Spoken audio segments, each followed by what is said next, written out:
welcome to the presumable edition of the LOGJAM, everyone. Darren, how we doing? We're doing very well, as far as a week, I hope you all had a Merry Christmas and stay safe for the New Year. Happy New Year to everyone. Didn't get stuck traveling in faraway places? Like Buffalo. Ugh. Thank God. I heard a story that the Buffalo Bills weren't able to travel home and spend Christmas with their families because the airport was shut down and shit. That's crazy. We were able to get their family there. We did take a special helicopter to get our guys' families there because we wanted to make sure that they were taken care of. Because you're a high-quality organization. First class all the way. Well, again, welcome, guys, and congratulations to those of you that had great weeks. Those of you that didn't, it's that time of year. So we'll get into the league later, but those that did not have a great week, the Arizona Cardinals continue to get bad news. Not only the loss, the announcement this morning: J.J. Watt retiring, has played his last game as a Cardinal. Buda Baker with a shoulder out for the year. Yes. Again, there's so much to unpack here with the Arizona Cardinals. So I'm just going to give you my take, all right? We have a $250 million quarterback. Again, we talked about this last week with an ACL injury, so we're not sure how he's going to come back. We have a wide receiver in DeAndre Hopkins set to make $36 million. We have another wide receiver in Marquise Brown who is going to get paid, wants an extension, especially with his age before the year starts. We need to re-sign Zach Allen. We need to re-sign Jalen Thompson. We need to give an extension to Byron Murphy. We need to decide on James Conner. There is so much. We don't have a general manager who's making these decisions. We're in a complete free fall. A complete free fall right now. So I say, fuck it. Let's do some damage control, okay? Let's maybe get off Kyler's contract if we can. Let's move D-Hop, get a first and a second. Let's pay Jalen Thompson. Let's extend Byron Murphy. Let's get Zach Allen's deal done. J.J. Watt's no longer an option. You're saving money there. Rodney Hudson's going to retire. James Conner, so let's rebuild. Maybe we bring in Benjamin. I don't know, but I'm just kidding. But there's a lot of work to do here. So the quicker we dig in and get this work done, the less free fall we have. Because right now, honestly, it feels like a 4 to 5 year free fall. I'd rather it be like a 1 to 2 year cleanup, Well, I don't know who's going to do that. I don't know what guy's going to come in and say, I'm going to start my tenure as the GM of the Cardinals by giving away the farm and giving away all the talent and starting in a rebuild, unless you know you're going to be there for long term, unless it's another long-term deal, which you're eating money all the way across the board. I would say someone that could probably come in and do it for free. I say Adams for GM, you guys. Mike Bidwell, check it out. This guy, put him in charge. A little bit like maybe bringing in your old center as the Colts interim head coach. Maybe someone that people don't think out there is qualified for the job, but can definitely do the job. I say Adams for GM of the Cardinals. Let's get it done, Mike. I do work for free. I do want to say, J.J. Watt. It was a pleasure to have him in town.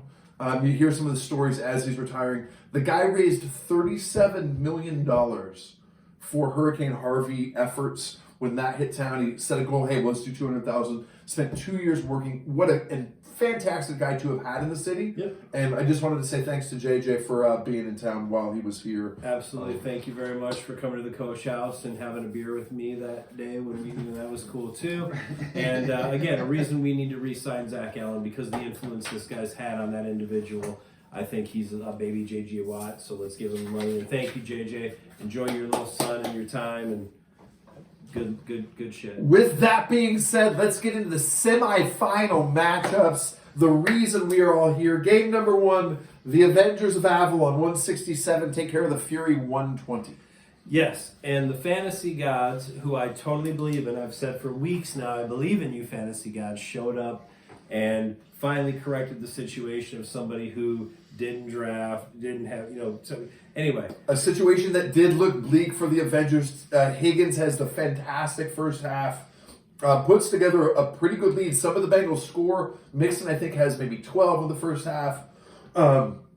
A big lead for Benter's Fury gets erased by Bruyer's flurry. It was a Bruyere flurry in the second half of those games, those early games especially. And Benter's team, in the second half of the Bengals game, they fell off and really didn't score much. Meanwhile, Josh Allen's throwing touchdowns and Justin Jefferson's catching touchdowns. And, Devontae Smith is catching touchdowns. And what we determined was about huge turnaround. 2 minutes and 53 seconds of elapsed time in 3 games. Allen gets the rushing TD. Jefferson gets the passing TD plus the 17 yards of the bonus. Saquon Barkley gets the 27-yard run to get in the bonus, and then Allen to Knox for the double dip, and it was a 120-point swing. Yeah, it went from you probably feeling like you had about 30% chance of advancing to about 85-90% chance of advancing in literally what you just said, about 4 minutes. I did not get that high. I think I even on the thread, too little too late. It felt like an insurmountable lead. But then Devonta with the 34 taking the toys and the money out of the thing. That felt pretty good. That's when it felt like it was on ice. And it was. And you're moving on, and congratulations. I'm not Nostradamus, but this is, I won money on the side on this in Vegas. So. We did. Najee and Tua needed big games from them. They combined for 30. The Denver defense -7 in what was could have played a couple different teams there. So at any rate, Benter's Fury will not repeat as champions. Their reign is done. And in the second game that really pushes to the Pajuma Bowl will be the Windy City Scoregasms, who upset the Poway Titans 164-134. Wasn't upset, but it was pretty decisive. The Scoregasms come in, Mahomes 28, CeeDee Lamb. I was upset. Well, I'm sure Billy was upset as well. But CeeDee Lamb, Jalen Wadley with 28, really put up a number all week. Again, Pat Mahomes, like you said, CeeDee Lamb, Christian McCaffrey didn't help him out much with 14 points. A lot of Mendoza level numbers there in the middle, but it gets you to 164. Goff a great play on the Titans side. Poway on the other side, without Eckler, Keenan Allen, and Jared Goff, really didn't put up much production. Juju Smith with 6, Riandre Stevenson with the 3 there was no good. Waller almost 10. Really, it all came down to the final game of the Chargers. Billy needs 2 40 burgers, which I guess maybe if they were on opposite teams is possible. It feels like 2 40 burgers on one team. That's a 6, 7, 8 touchdown affair. That would be a lot. They both put up great numbers, just weren't going to be enough for the Titans to get back to the finals and propels the Scoregasms there. But that puts Scoregasms in the finals for the first time in league history. Yep. Kid's been in the playoffs every year he's been in the league, but he finally broke through. He's in the Pajuma Bowl, and he's facing the Avalon Avengers. So the 2 biggest shit talkers on the thread to each other get to put it on paper. So I like to see this, and it should be really, really a great Pajuma Bowl. All right. In the consolation bracket, the teams playing off to get the number 1 pick in the draft, the Cardinals sin 127 over the Zorros 89, led by Gay with 19. Yeah, and, Aaron Rodgers puts up 15 for him, which he just kind of wavered and picked up to get some action, and it was enough.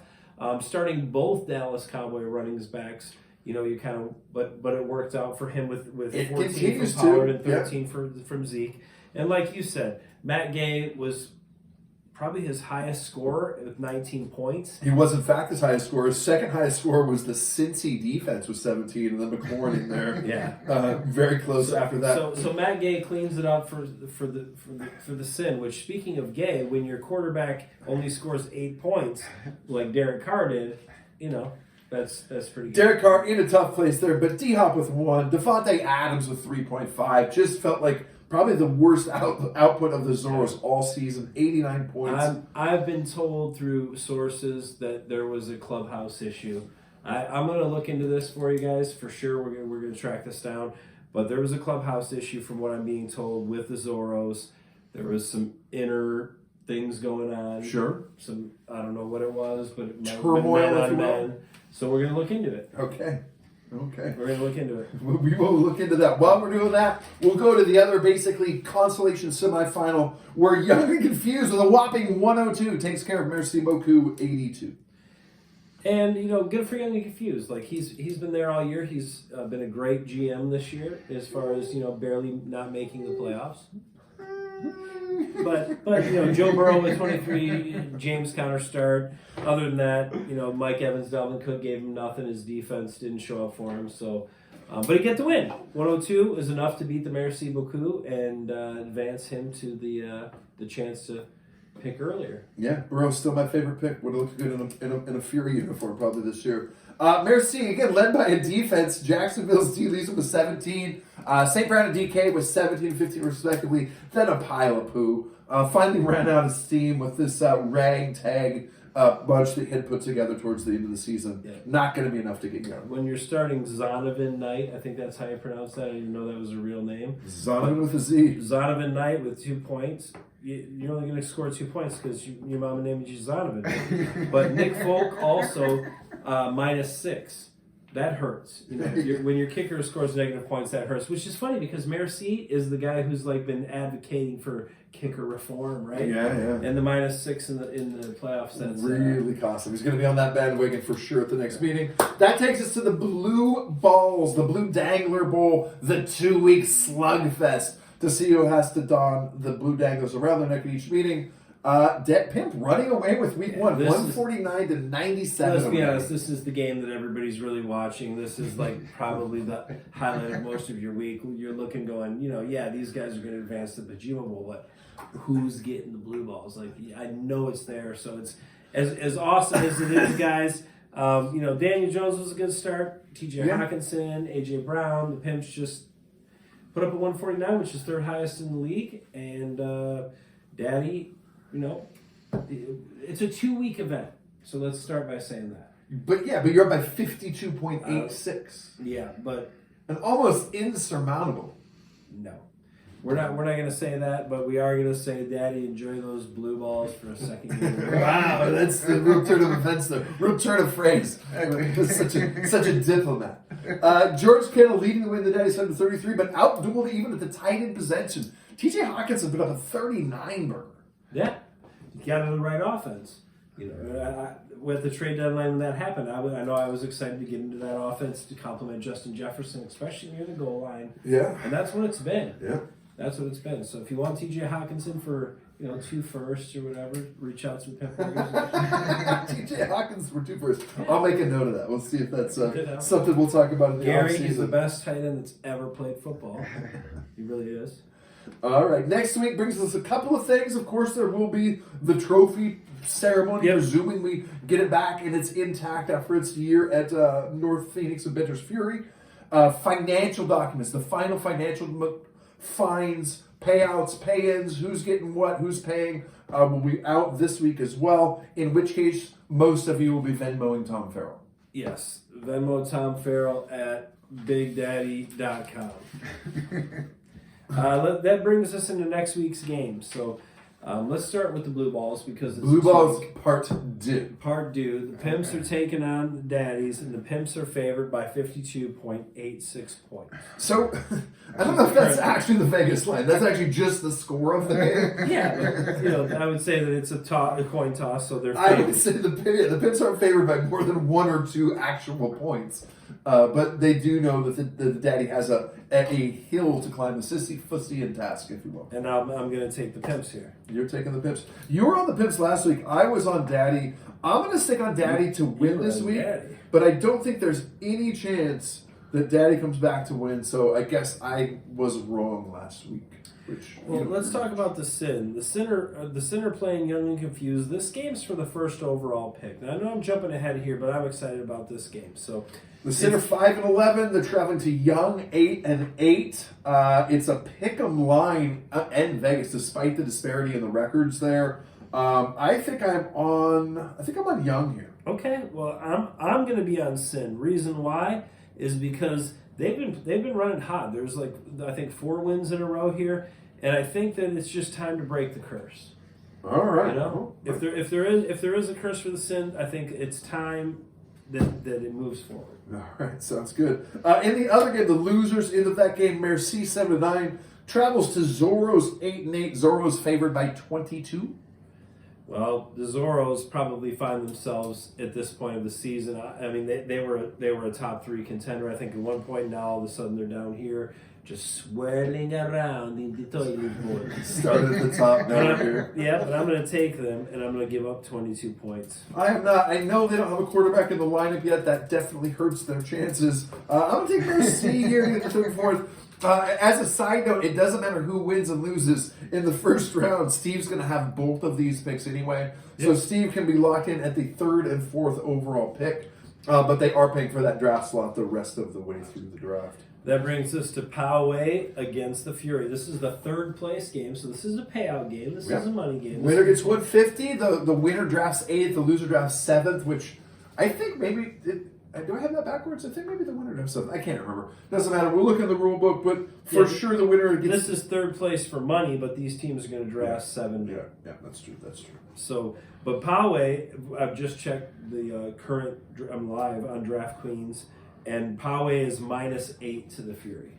Poway is -8. -8. Are netting 8 from Poway. Again, not only is there not a quarterback in the roster with the injury there to Tua and the concussion, there's not a quarterback on the lineup. So we don't know exactly who or if Fury will wake up in time to get a quarterback in there, or we'll be paying attention. We're not sure. I have to be on Poway here -8. I am going to. I'm also going to take Poway. I'm worried about the -8. I think it's going to be a little closer, but I'll take Poway. All right. Well, that gets us to this year's Pajuma Bowl. For the first time being played at Abdul Ahmed Sharif Oil Field in Riyadh, Saudi Arabia. Wow, that's quite the sponsorship there. You got to wonder what they paid to sponsor that. Was that a business over there? It is a business, but they're not sponsoring so much as we're actually just playing in an oil field. Oh, Lord. A little bit worried about some travel, some layover, but the money is fantastic, so the league has to take that. Payouts are going to be up this year, guys. It's going to be fantastic. You're going to love it. Well, I've checked the line on this, and the Avengers are minus double digits. They have the Avengers -10. The Scoregasms have been sneaky good. But I mean, if you check the receipts, check the shows. I said at the beginning that Tom was going to win this thing, and I can't back off of it now. This is easily an Avengers celebration and a Gary cry. Darren, clearly not a student of history. If you would look back, the Scoregasms have lost 0 championship games. The Avengers have lost 6. The place where the Avengers season goes to die. There is no way they win this game. Congratulations on your first championship, Gary. We'll be taking the Scoregasms here. All right. Well, that brings us to the mailbag. MikeOxenfire.com. We did get a couple of emails this week. I think I don't have them up. You have the first question tonight? The first one here that I haven't is from Lady Log Fan 1. Lady Log Fan 1 sends us an email that says, I keep getting friend requested from a very debonair bald man named James. Says he's friend of the show. Is it safe to assume the guy is legit and safe? You know what they say about assuming things, Lady Log Fan 1. Who screens these questions? Mike, just because someone emails us, Mike, doesn't mean it gets on the show. Yeah. We know James. James seems clean. I don't know. Mom. Taking your own, No. I'm not sure we should do that. And the other question that came in this week, at least that we got said, just wanted to say thank you to the cast and crew of the LOGJAM. As a member of the league, it's awesome to have this creative thing to look forward to every week, even when it's just Tom. Yeah. Seriously though, gents, it's a one-of-a-kind experience, and I really hope we all realize it and cherish it. Most importantly, nourish this thing. We all come from different places and worlds, and yet we found each other. Pretty cool if you ask me. Love you guys, even Benter. This is signed Love. The dude tried to Mlaga. Make Mlaga. Make the League of Gentlemen great again. Nice. There it is. Well, we gotta. That is cool, man. Thank you for the input. It's great to do the show. It's great to have a creative outlet. We hope we're mildly entertaining. We are probably not, but that's fantastic. Thanks for sending that in, man. Absolutely. Good luck this week, gentlemen. Good luck, Tom, in your 8th appearance in the finals. And good luck, to all of you, Gary included, in the finals for the first time. Good luck. Good luck, boys. Good luck, Gary. Hey, Came into Let's Go, we thought we'd go out to sneak. What do you think, huh?